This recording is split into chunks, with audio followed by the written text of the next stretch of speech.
Okay, culminating ceremony kan Police Community Relations Month. Gigibuhon man ngunya na aldaw. Kuantan detalles kan report na yan kay Dance Alta.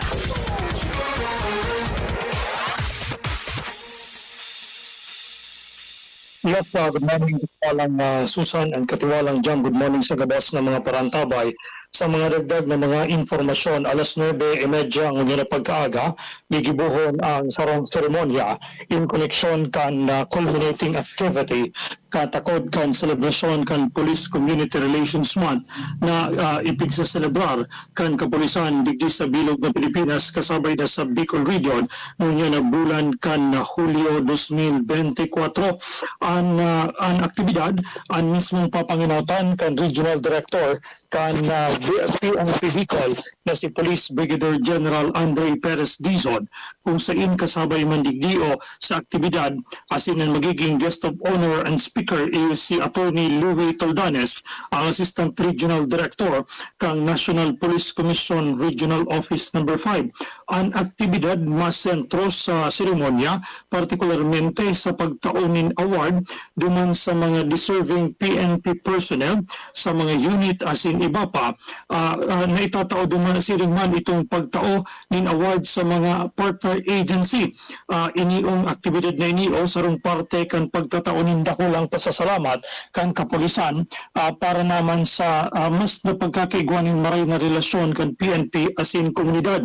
Ang tema kan selebrasyon nga na pagkaidaw partikularmente ang 29th Police Community Relations Month celebration iyong ligtas ka sa bagong Pilipinas kung sa inyo nga na daw, alas 9:30 gigibuhon mismo iniyo sa PRO5 ground na kung saan si General Dizon Ngani ang nangingunutan sa aktibidad na isa sa gibo alas 9:30 ngunyan na pagkaaga. Dagdag na istorya gikan sa luwas dan sa alta katiwala nindo sa katotohanan. Magkakaapat na mga bagong school building sa Tabaco City. Blessing inauguration ginibo kasabay sa tulos na pag-okupar kan mga estudyantes. Joel Marayna Aga, please come in.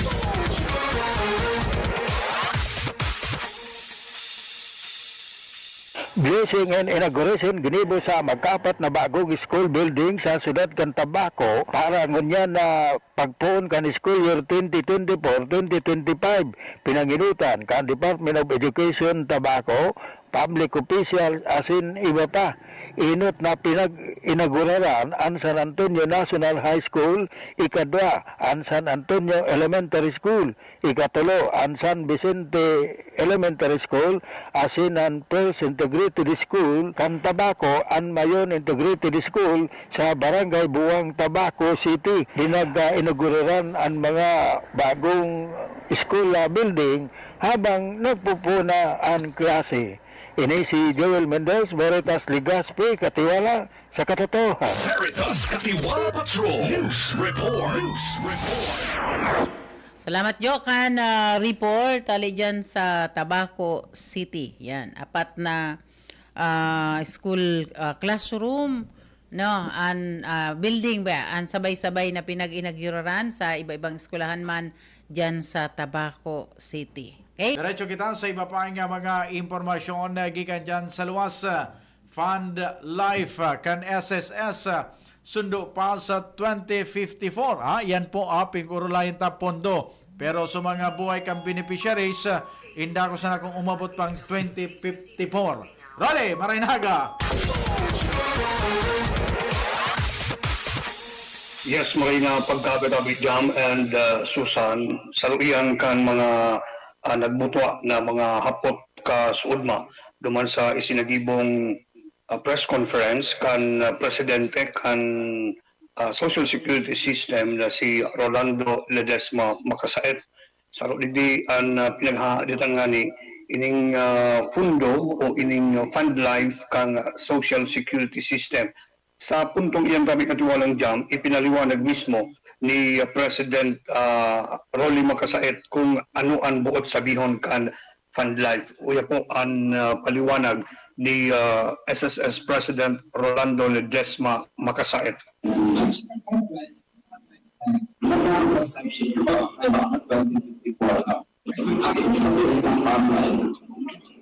2054 every year. I mean, hindi pa dito kami ngayon, pero kami naabot sa 2054. Pero tuloy-tuloy sa akin, pero may hindi ang pension kami sa karting.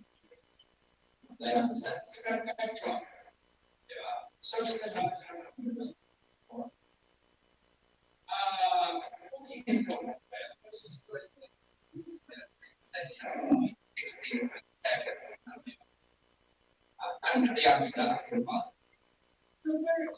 So, yan ang paliwanag. Yes, Rolly. Hello. Yes. Okay. Oo. Wala. Yes, may napagkagatabi. Okay, so wala ang signal mo. Okay, so yan so paliwanag mismo kan presidente kang Social Security System na ang sa indang fund life sundo pang 2054 kung ngunya na taon kumundo sindanin operasyon tabi kat walang jamin susan.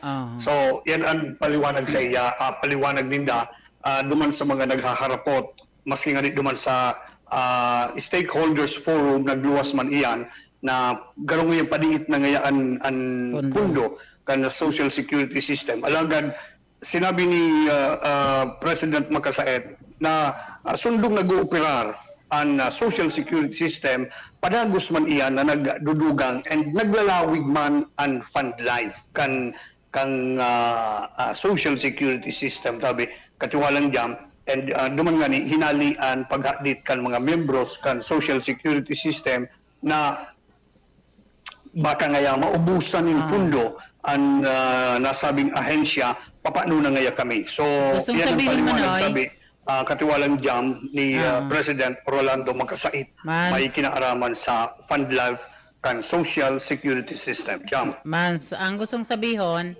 ang sufficient, bastante ang pondo kang SSS na madurar pa hanggang 2054. Halimbawa ngaya ako, kung ma-retired ngaya ako sa 2030, so dahil ako nga haditan kasi iyaon dyan, igwang pondo para sa ko. Kasi ano ngunya na paubos ta ang kwarta kang SSS kasi di ba sa mga inot na mga nangyari sa ibang ahensya na nawawaraan pondo. So pag kaipuhan na kang miyembro, wara nang makukuha.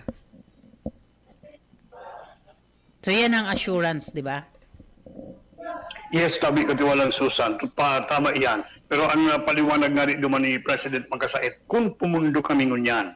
Kung sabihin, ngunyan ng ilang taon, nagpundo na kami, ang sa muyang fund life, sundo pang 2054. So kung hihilingon ta, halawig pang marhay ang buhay kang SSS, kung ngunyan pumundo na sinda kan sa indang operasyon, dahil na mag-ako ng mga membro, etc. Hanggang 2054 pa. Dahil kadakol man ang mga programa pa ang Social Security System na nagsisilbi pa man sa kuyan sa publiko, sa mga membros ko and padagos pa man giraray ang mga membro sa pagbayad. Sabi niya, malawig pa yan. So, pwedeng umabot pa yan na 2060. Maray nga niyan tabi katiwalang Rolly, ta halawig pa ang fund life ninda, kaya lang ang mga beneficiary sabi ninda, palipot ang buhay. So at least may makukuha na sila. Ano na Opo. Ang sarap naman sabi kang pinagsasabi kang Presidente, ang pinagsasabi naman ni, kinaundoon initabi naman ni Presidente Rolando Makasait, duman sa mga miyembros, na kung makahulog sana kamo, makahulog kamo ki 120 days na hulog, sure na kamo, na igwan ng pension pag-abot kan panahon. Maski putol-putol ngayon ang hulog nindo. Halimbawa, kuyang ka, voluntary contributor ka ngayon kan SSS. Ano? Ang minimum kayan is 570 ang hulog. So, kung ngunyan ngayon naghulog ka, sa sunod na 2-3 bulan, dahil ka nakahulog, okay lang. Kung sa ika-4 na bulan, yes, Jam? Go ahead. Yes, oo. Kung sa ika-4 na bulan ka ngayon naman makakahulog, okay lang maghulog ka. Nakahulog ka naman na 2 bulan afterwards, dahil ka naman na kwarta, naubusan ka dahil ka nakahulog, okay na.